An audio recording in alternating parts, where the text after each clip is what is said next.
네, 우리 임마누엘의 귀한 찬양 감사하고 또 우리 현악 우리 위디오 팀도 감사합니다. 우리 하나님께 영광의 박수 올려드리겠습니다.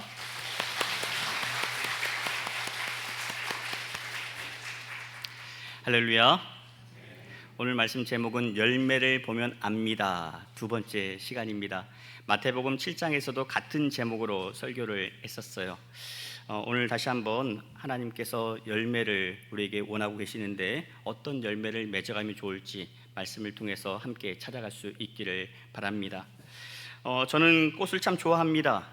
꽃을 바라보는 것 보고만 있어도 마음이 평안해지고 꽃향기를 맡을 때마다 하나님의 품에서 쉬는 것처럼 그런 안식을 얻곤 합니다.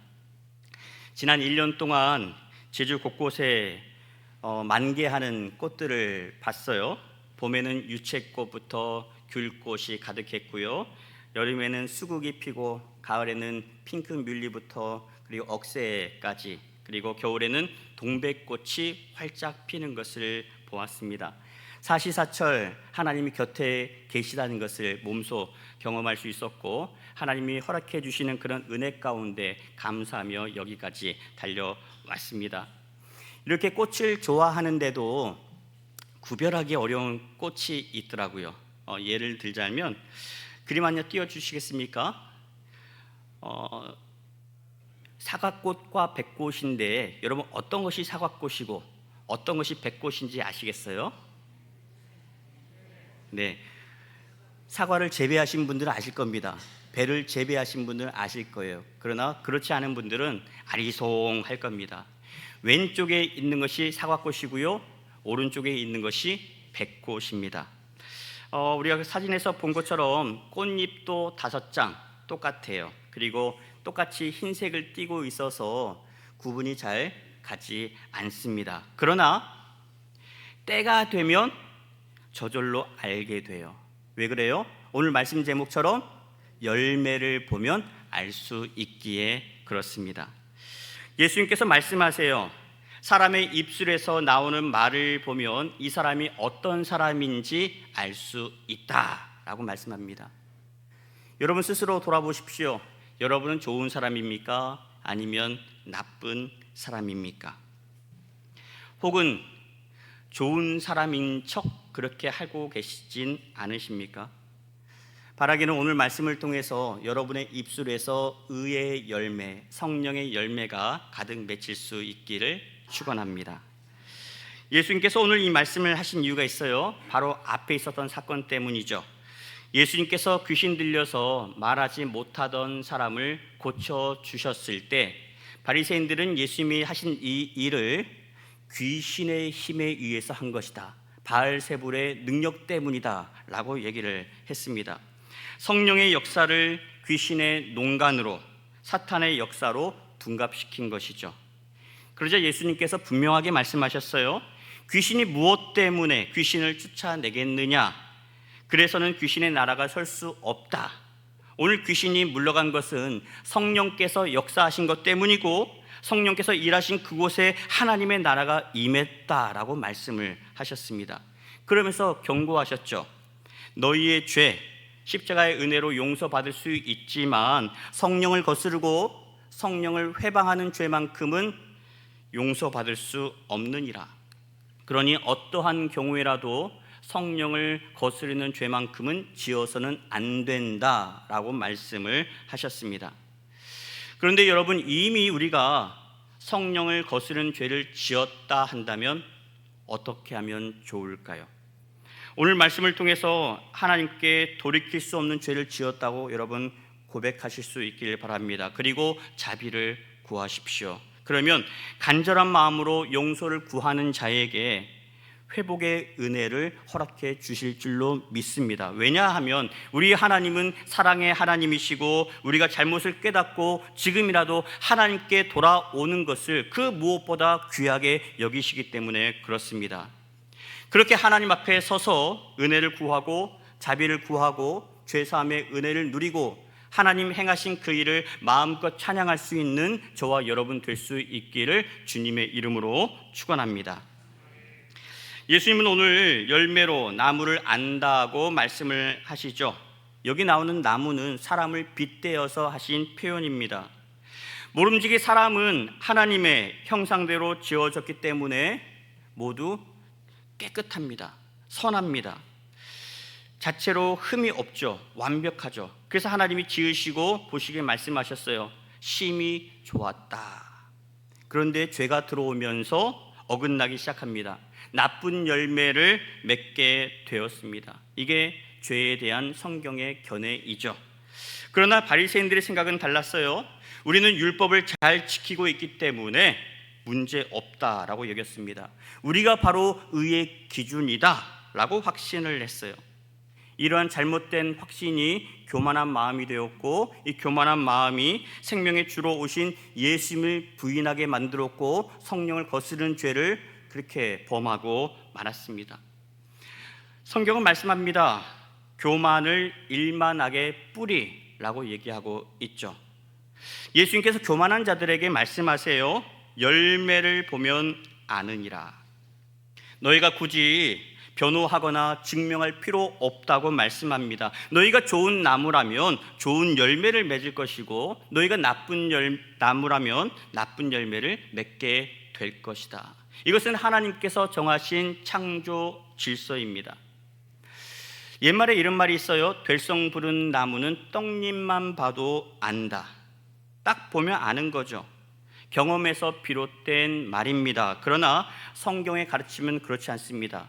떡잎만 가지고 판단해서는 안 된다. 선입관 가지고 사람을 바라보아서는 안 된다라고 말씀합니다. 예수님도요, 될성 부른 나무만 찾아가지 않으셨습니다. 예수님이 12제자만 보아도 쉽게 알 수 있죠. 어떤 사람들이 주를 이루었습니까? 배우지 못했던 사람, 가난한 사람, 어부와 같은 사람들을 주로 제자로 삼으셨습니다. 예수님은 모든 사람에게서 가능성을 보셨고요, 낮은 자를 들어서 귀한 자로 세워주셨습니다. 예수님은 한 사람도 포기하지 않으셨어요. 마지막 호흡을 내쉬는 순간까지 그 사람에게서 구원의 끈을 놓지 않으셨습니다. 예수님은 우리가 어떻게 살았고 어떤 죄를 지었는지 여기에 비중을 두지 않으세요. 마지막까지 이 사람이 예수 영접했느냐 그렇지 않았느냐, 그래서 죄의 사함을 받았느냐, 이것을 중요하게 보시는 분이십니다. 예수님께서 십자가에 달리셨을 때 예수님 양쪽에 강도가 달려 있었죠. 2명의 강도가 있었습니다. 이들의 결말만 보아도 우리가 알 수가 있어요. 예수님에게 자비를 구하고 예수님을 주로 고백한 자에게 예수님께서 약속하셨죠. 네가 오늘 나와 함께 낙원에 있게 될 것이다. 여러분, 이게 은혜 아닙니까? 이 강도 일평생 살면서 극악무도한 죄를 범했던 사람이었습니다. 그러나 그 사람까지도 예수님께서 은혜를 베풀어 주셨어요. 모든 사람을 구원하고자 하시는 예수님의 선한 마음 덕분이죠. 그러니 여러분 이 말씀을 믿음으로 받으시고 예수님을 부인하는 자들이 있다면 오늘도 찾아가셔서 복음을 전하실 수 있기를 바랍니다. 그 사람의 생명이 꺼져가는 그 순간까지도 포기하지 마십시오. 호흡이 붙어 있다면 가셔서 말씀을 전하셔야 됩니다. 예수 영접해야 된다고, 예수 믿고 구원 받으셔야 된다고, 그렇게 끝까지 복음을 전하실 수 있기를 바랍니다. 영혼을 구원하고자 하는 여러분의 헌신 가운데 한 생명이 죽게 돌아오게 될 것이고, 그 생명을 우리 하나님께서 가장 귀하게 여기실 줄로 믿습니다. 어떤 분은요, 이 십자가에서 강도가 구원받은 이 사건을 놓고서 은혜로 사는 삶을 뒤로 미루는 분도 있습니다. 어차피 나중에 예수 영접하면 구원받는 거 아니야? 예수님도 그렇게 구원해 주셨잖아. 그러니까 지금은 나 하고 싶은 대로 하고 살래. 마음껏 즐기고 마음껏 놀고, 그리고 나중에 예수 영접하고 나 천국 갈 거야. 아주 틀린 말도 아닙니다. 그런데 여러분, 확신할 수 있습니까? 다음을 여러분 기약할 수 있습니까?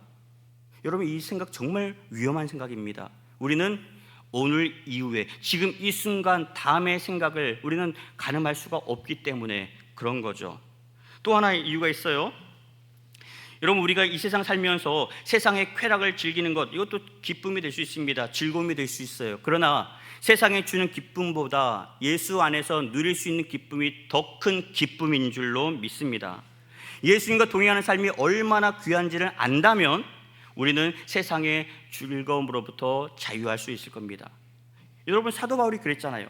예수님을 만나고 예수님을 영접하고 예수님을 나의 인생의 주로 고백한 그 순간부터 사도 바울은 세상의 모든 것들을 배설물로 여겼습니다. 세상의 것이 싫어서가 아니었어요.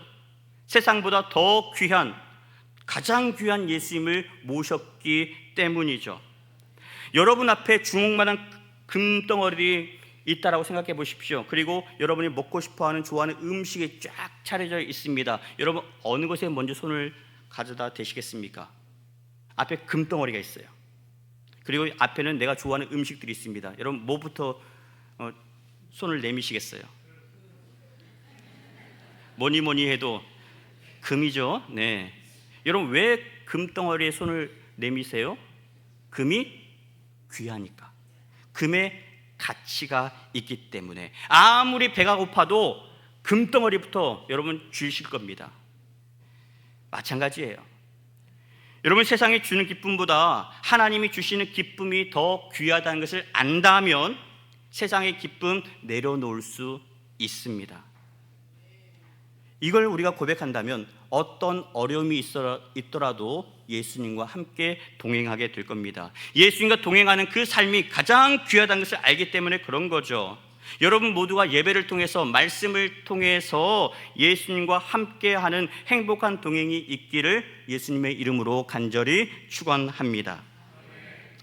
예수님은 오늘 좋은 나무에서 좋은 열매를 맺지 못하는 사람, 그래서 찍어서 불에 던져질 인생을 가리켜 이렇게 말씀하시죠. 독사의 자식들아, 독사의 자식들아. 얼마나 그 끔찍한 표현을 쓰셨는지 모릅니다. 예수님께서 바리새인들을 이렇게 부르신 데는 단순히 저들의 잘못된 언행 때문만은 아니었습니다. 그들의 말과 삶이 주변 사람들로 하여금 죽음으로 몰아넣고 있었기 때문에 이 말씀을 하신 거예요. 하나님이 율법을 주신 이유가 뭡니까? 사람을 정죄하라고 주신 게 아니잖아요. 하나님을 제대로 알고 하나님을 사랑하고 이웃을 사랑하라고 주셨는데 이들은 이 율법 가지고 다른 사람을 정죄하는 데 사용했습니다. 그리고 내가 의인이다, 하나님을 드러내지 않고 자기를 드러내는 데 사용하고 말았어요. 요한복음 8장에 가보시면 가늠하다 붙잡혔던 여인의 이야기가 나오는데, 여기를 보더라도 왜 율법을 주셨는지, 왜 사랑이 중요한지, 왜 용서가 중요한지를 알 수가 있습니다. 율법에 따르면 가늠한 자는 남자나 여자나 구분 없이 돌로 쳐 죽이라 라고 했습니다. 왜냐하면 간음이라고 하는 죄는 하나님께서 세우신 가정을 파괴하는 아주 무서운 죄이기 때문에 그렇습니다. 사람들이 가늠한 여인을 잡아와서 돌을 집어들고 예수님에게 묻죠. 율법에 따르면 어떻게 하라 했습니까? 어떻게 해야 옳습니까? 예수님 뭐라고 하세요? 율법에 따라 하되 너희 가운데 죄 없는 자가 먼저 치라 라고 말씀을 하십니다. 사람들이 예수님의 말씀을 듣고 양심의 가책을 느껴요. 그래서 손에 들고 있던 돌을 내려놓고 하나둘 그 자리를 떠나갑니다. 여인은 분명히 간음하는 죄를 지었어요. 그래서 죽어야 마땅합니다. 그러나 예수님은 정죄 대신에 은혜를 택하셨습니다. 회복할 수 있는 기회를 이 여인에게 제공해 주신 거죠. 사람들이 떠난 다음에 예수님이 말씀하십니다. 나도 너를 정죄하지 않을 테니 가서 다시는 죄 짓지 말라. 여러분, 이것이 율법의 정신입니다. 그 사람을 죽이는 데 목적이 있는 게 아니에요. 그 사람을 하여금 자신의 잘못을 깨닫도록 하는 데 있고 다시 돌이키게 하는 데 있고 하나님의 백성으로서의 신분을 회복하게 하기 위해서 율법을 주셨다라고 하는 거죠. 우리가 이웃을 대할 때도 이 자세로 대해야 하는 겁니다. 사랑 없는 정죄는 결코 하나님의 뜻이 될 수 없습니다. 35절을 또 이렇게 말씀합니다. 선한 사람은 그 쌓은 선에서 선한 것을 낸다. 처음부터 끝까지 선한 사람은 없습니다. 누구나 악한 생각을 할 수 있어요. 악한 자리에 들어설 때도 있습니다. 그런데 선한 사람은요, 유혹이 찾아올 때마다 그냥 넘어가지 않습니다. 십자가 앞에 서려고 노력을 하고요, 나에게 주신 하나님의 말씀을 묵상하고 또 말씀대로 살려고 애를 씁니다. 그리고 임마누엘 되신 하나님께서 지금도 나와 함께 하신다는 그 믿음을 가지고 있을 때 그 믿음이 우리를 지켜내는 것을 우리가 볼 수 있습니다. 여러분, 죄라고 하는 것 언제 짓습니까? 대부분 사람들이 없을 때, 보지 않을 때 짓습니다. 따라서 하나님이 나와 항상 함께 하신다는 이 믿음이 있다면, 이것을 인정하고 살아간다면 악한 생각을 떨쳐낼 수 있습니다. 이것을 성령께서 주시는 거예요. 성령께서 우리와 함께 하시면서 죄로부터 넘어지지 않도록 이겨낼 수 있도록 우리를 붙드시고 중보하시고 힘과 지혜와 용기를 허락해 주시는 줄 믿습니다. 그렇게 악한 생각을 비워내고 비워진 그 자리에 하나님의 은혜로 채우면, 말씀으로 채우면 그 채워진 그 자리 가운데 우리의 입을 통해, 우리의 행실을 통해 선한 것이 드러나게 되어 있습니다. 여러분, 물컵에 지금 물이 조금 담겨 있습니다만은 이곳에 물을 채우면 어떻게 됩니까? 처음에 이곳에 더러운 물이 있다고 생각해 보십시오. 근데 깨끗한 물을 부으면 어떻게 돼요? 희석이 됩니다. 깨끗한 물을 계속해서 붓습니다. 그러면 나중에는 어떻게 됩니까? 더러운 물은 사라지고 이곳에 깨끗한 물만 남게 되겠죠. 여러분, 깨끗한 물 위에 또다시 물을 계속 부으면 어떻게 됩니까? 깨끗한 물이 흘러 넘치는 거죠. 여러분, 믿음 생활도 이와 같습니다. 이렇게 하는 겁니다. 내 안에 성령으로 충만해 있으니까, 말씀 내가 받았으니까 나는 이제 괜찮아. 아니에요. 우리는 끊임없이 말씀 받는 자리에 쓰셔야 됩니다. 끊임없이 하나님 앞에 쓰는 훈련을 하셔야 됩니다. 그러면 하나님 앞에 쓰면 하나님이 은혜를 부어주십니다. 풍성히 부어주십니다. 성령의 은혜를 부어주십니다. 그러면 주의 말씀이, 성령이 내 안에 채워지고 또 채워지고 가득 채워져서, 그러면 어떻게 됩니까? 그 다음부터는 흘러 넘치는 거죠.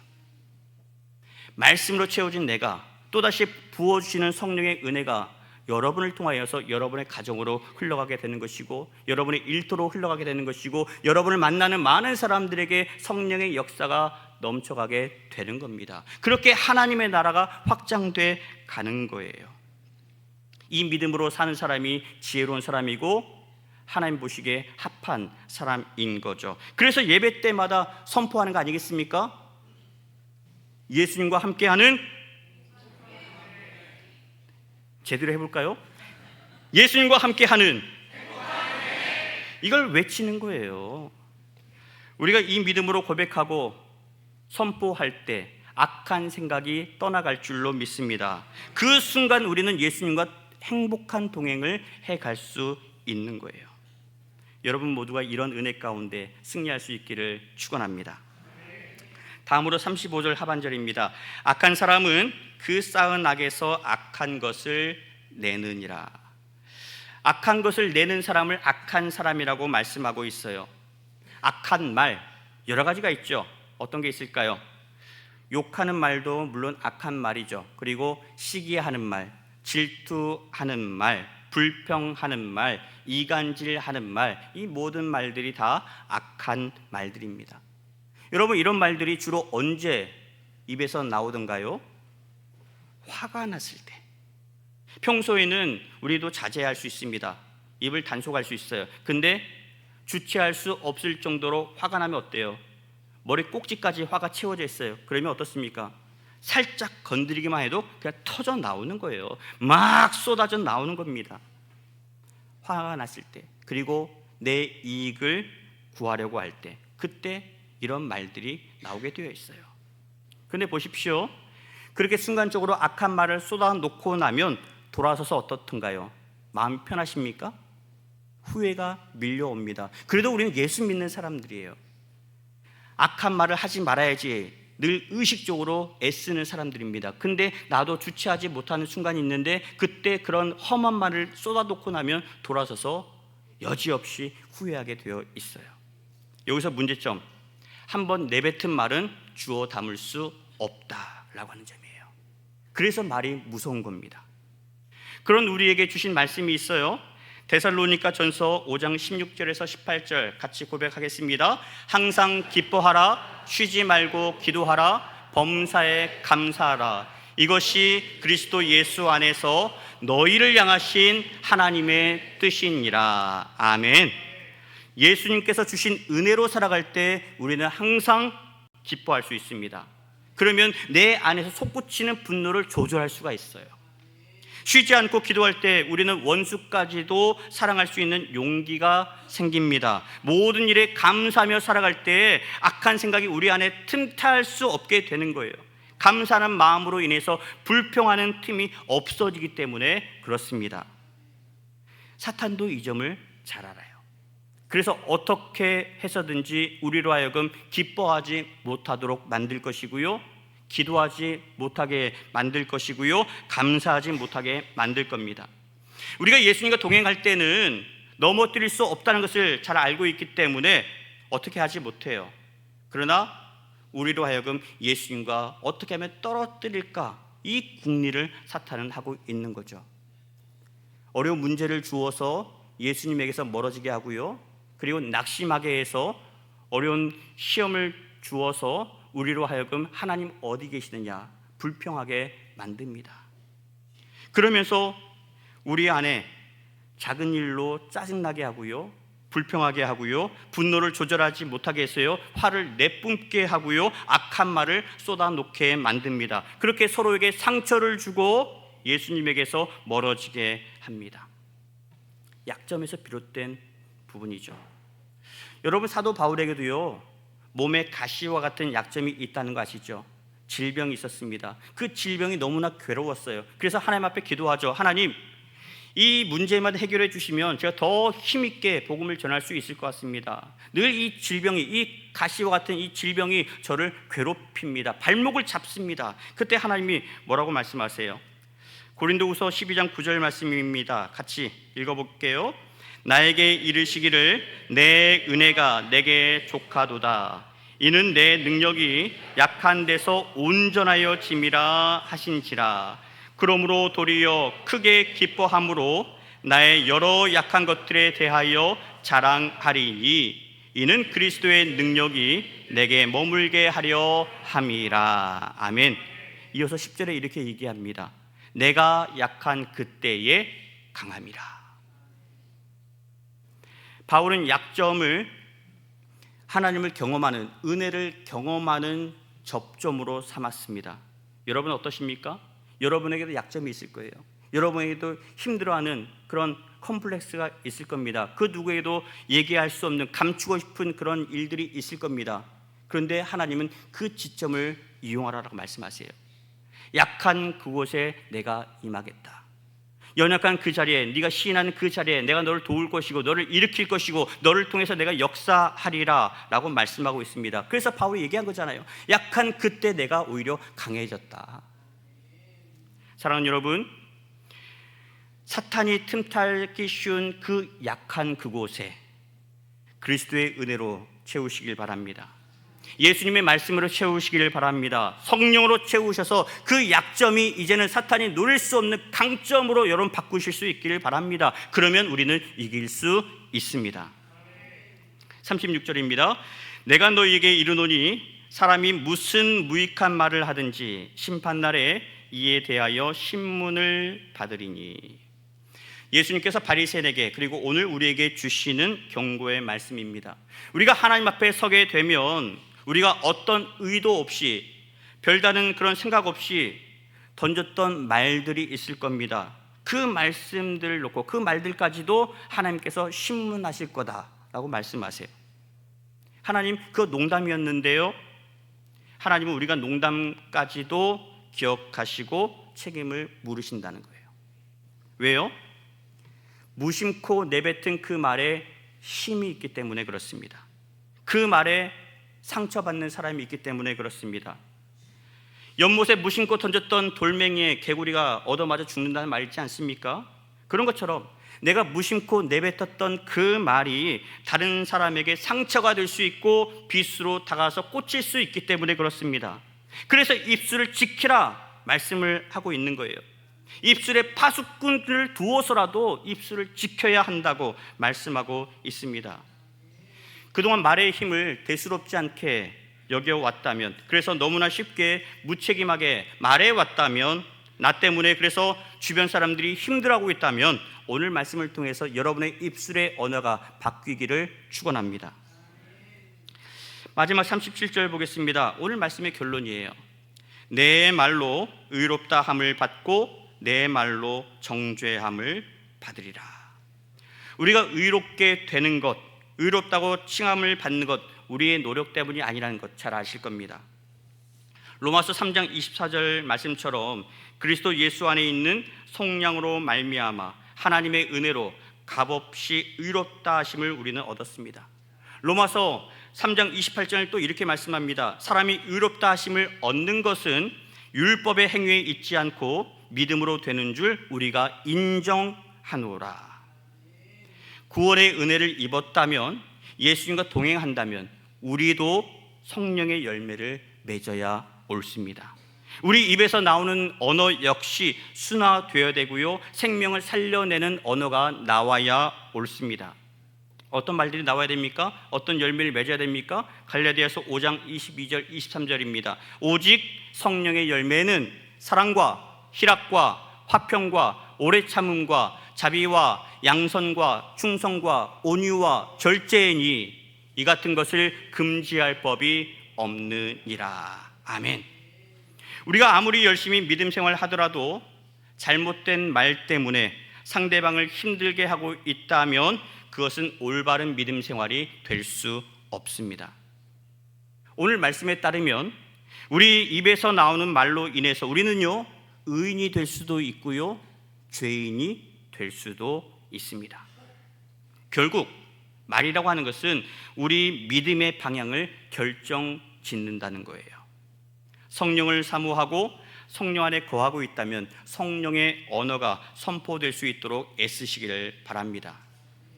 무심코 던진 그 말 때문에 사람의 마음을 아프게 했다면 여러분, 말하는 법을 배워서라도 고치십시오.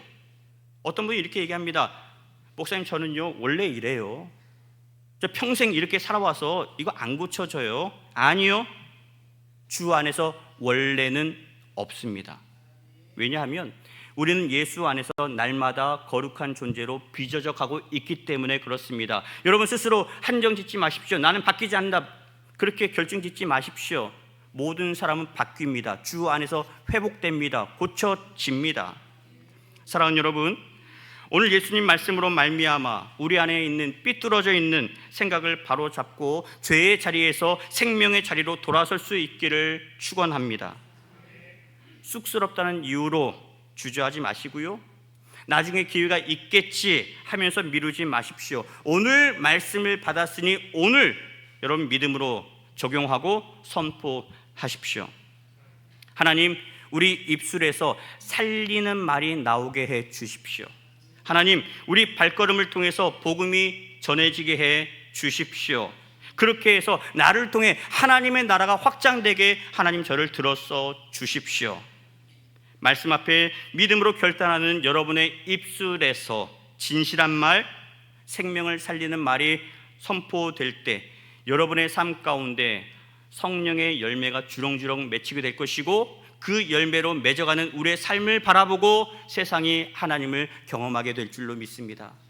우리 제주 동북의 모든 성도님들이 오늘 말씀처럼 열매를 보면 안다는 이 믿음의 고백으로 살아가실 수 있길 바라고, 나를 통해서 생명이 살아나는 놀라운 역사가 함께할 수 있기를 예수 그리스도의 이름으로 간절히 축원합니다.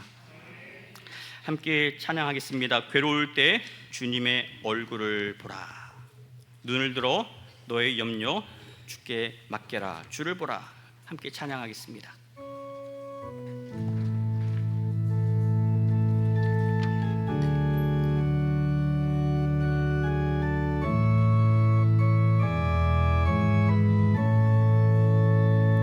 괴로울 때 주님의 얼굴 보라.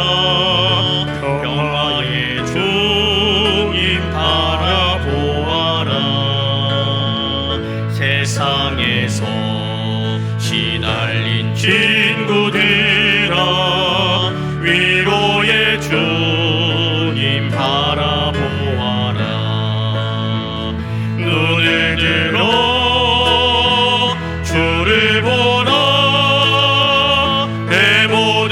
염려 주께 맡겨라. 슬플 때에 주님의 얼굴 보라. 사랑의 주님 안식 주리라. 힘이 없고 내 마음 연약할 때 능력의 주님 바라보아라.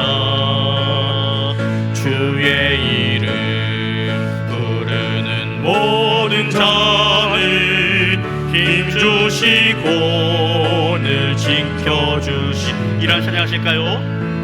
눈을 들어 주를 보라. 내 모든 염려 주께 맡겨라.